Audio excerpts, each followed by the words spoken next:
खुपेरी गावातील विनायक पांडव यांनी गेल्या 2 वर्षांपासून एक जर्सी गाय पाळली आहे। या गायीचं ते चांगल्या पद्धतीनं संगोपन करतायत। या गायीनं पहिल्या वेळी मादी वासरूला जन्म दिला होता। या गायीनं नुकतंच जुळ्या मादी वासरांना जन्म दिलाय। ही जुळी मादी वासरं पाहण्यासाठी पशुप्रेमी गर्दी करतायत। याबाबत पशुसंवर्धन विभागाचे तालुका अधिकारी किरण उन यांनी हे दुर्मिळ उदाहरण असल्याचं सांगितलं।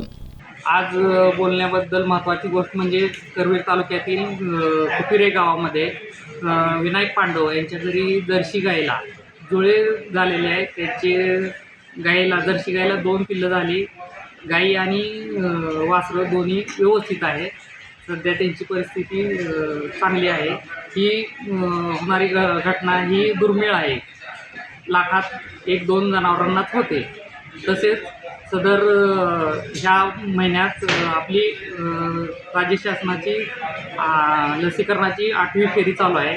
तरी सर्व ग्रामस्थांनी आपली जनावरे लाळ खुरकत लसीकरण करून घ्यावे असे मी आवाहन करतो। सध्या लाळ खुरकतीचं लसीकरण करण्यास तालुक्यात सुरुवात केली असून शेतकऱ्यांनी आपल्या जनावरांचं लसीकरण करून घेण्याचं आवाहन डॉक्टर किरण उन यांनी केलंय।